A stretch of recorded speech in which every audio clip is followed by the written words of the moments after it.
What's up, YouTube? Landyn here. Good to see you all again.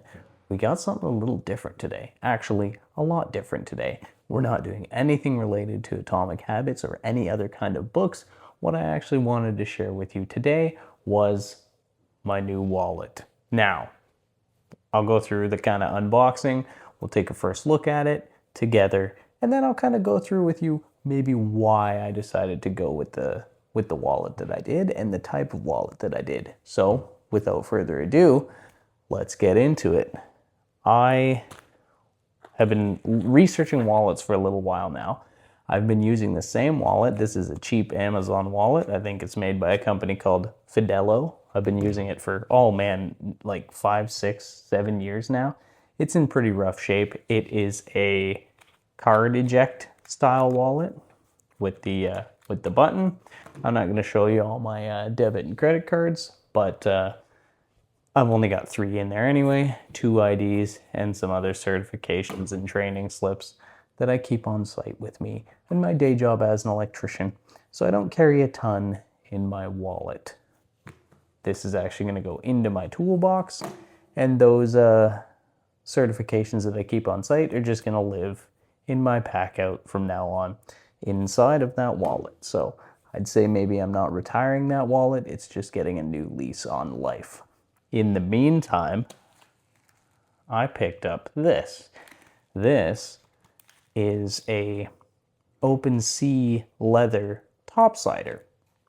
Open sea leather is a small leather company out in Honolulu.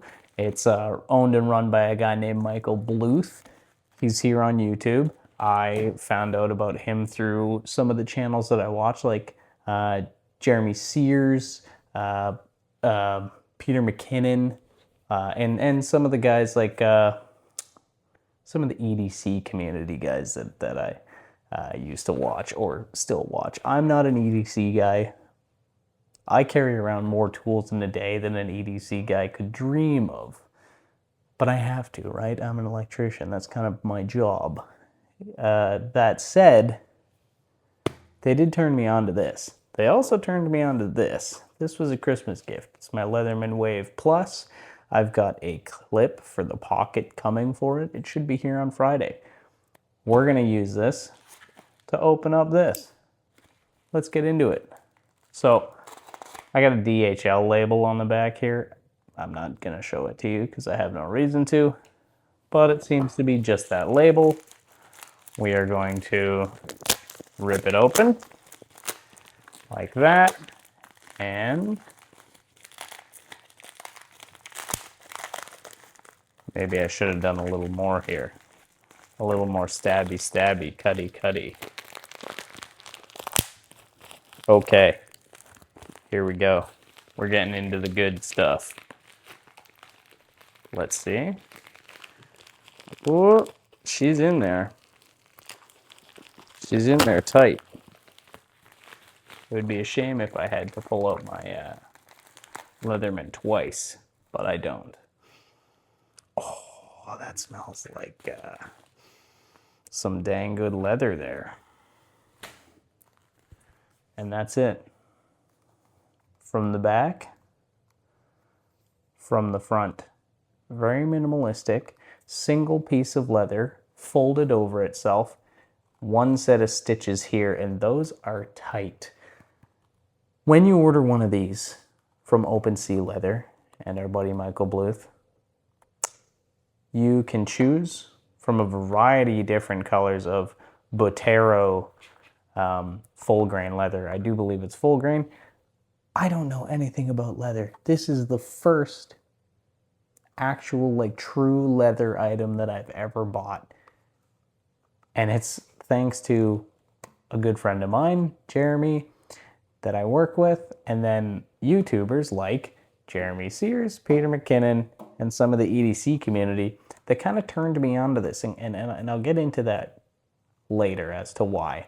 Otherwise, very minimal branding, tastefully done, and it's simply a single fold that tucks into a flap. That's it. You got one pocket here that you can use as a pocket if you want to tuck this in behind. They call that a quick draw method, keeping a card here. What am I talking about? I don't know what I'm talking about. You can keep some cards here. You can keep some cards here. Also, this, supposedly, I have yet to test it out, will also hold full-length bills. So, that's one of the major reasons why I went with this. This model is called the Topsider. So, why? My old wallet here has that stupid elastic band. And this is something I've hated about the Ridge. It's something I've hated about all of these card style wallets. In America, it's a little bit different. You guys still have paper money. But in Canada, I don't have an example for you. Our money is made of plastic. Now, when you want to put it in something like this, you have to fold it into quarters. There it goes. Slide it in here. And then when you go to pull it out, it comes out in a crumpled mess. It comes out in like a big zigzag. And more than once, I have given a bill to a cashier and been like, sorry, I feel like an a-hole because I've given you a bill that will never lay flat again. Now, you can really kind of jerry-rig them to get them to do what you need them to do, but with an American bill, because it's still paper, you can just kind of stretch it out in your hands and like massage it back into place. You can try doing that with the Canadian bills, but because they're plastic, they will never go back to the shape that they originally were. Not in any good sense anyway. And if you really want to straighten them out, you kind of got to take them, stretch them out like this, and rub them along the edge of something to kind of get all those creases out. You're not going to do that when standing next to a cashier. Now, do I carry cash on me a lot? No, almost never. So why is that a problem for me? I don't know, I'm just picky. And it was time for a new wallet.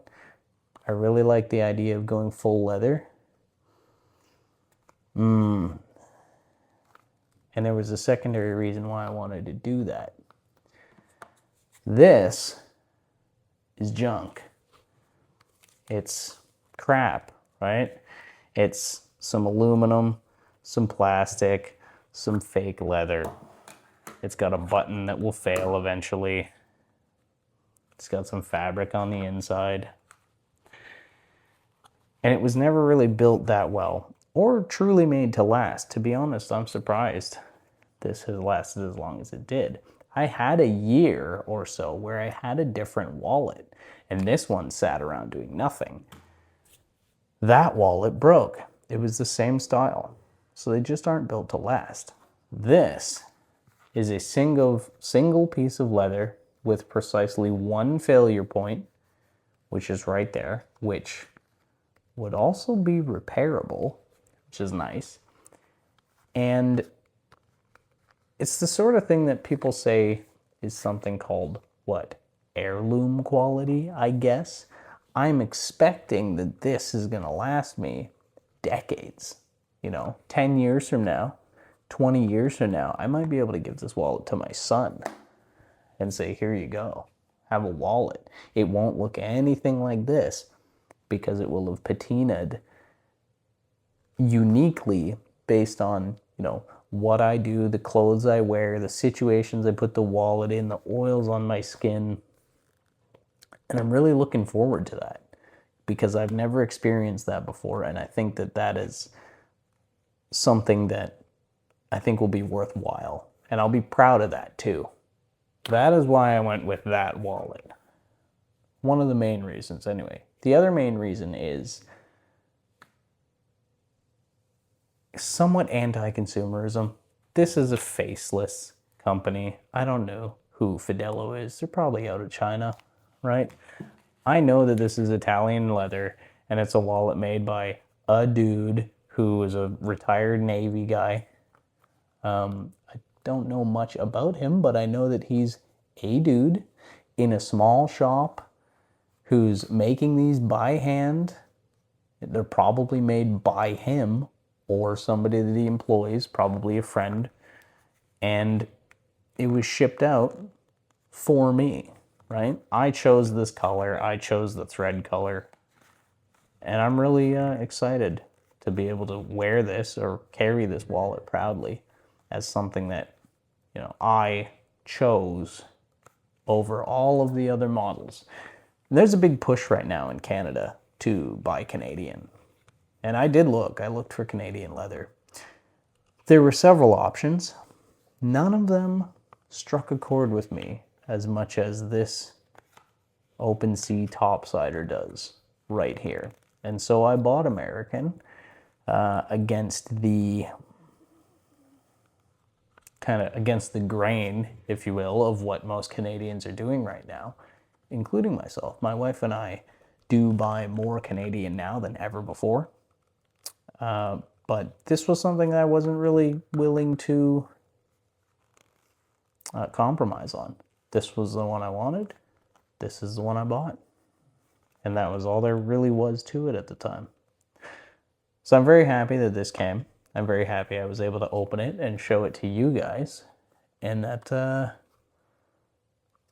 you know, you guys are able to kind of get a handle or kind of hear my thoughts on why I went with something like this and why I'm retiring or putting into my toolbox something like this.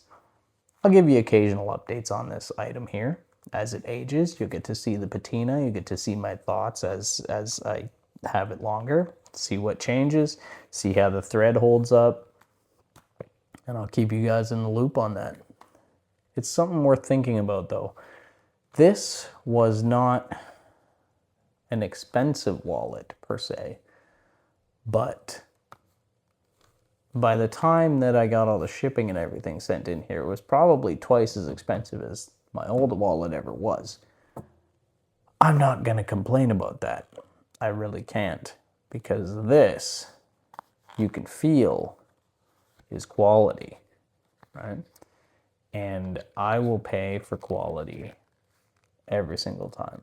And I think that's something that I'm going to be more intentional about, is buying things that I know are gonna be built well and that are gonna last, and that the maker is gonna be proud to sell that item to me, as opposed to some Chinese crap, right? I don't know if it's Chinese, but like most things, it probably is. It was definitely mass manufactured, and I don't know who made this. Employee number 462, right? Anyway, that's all there is to it today. Like I said, I'll keep you guys in the loop on this. Thanks for watching. If you've liked this video at all, if you like the idea of OpenSea leather, I will put this up here one more time. You can check them out. Go to OpenSea Leather Co. They also have a YouTube channel. Michael has a lot of videos about leatherworking, educational, also entertainment and otherwise. And they got some cool stuff going on. I suggest you check them out. Maybe even order something from them. They make more than just wallets. In the meantime, I hope you all had a good one. Take it easy. We'll talk to you soon. I've been Landyn Valeric.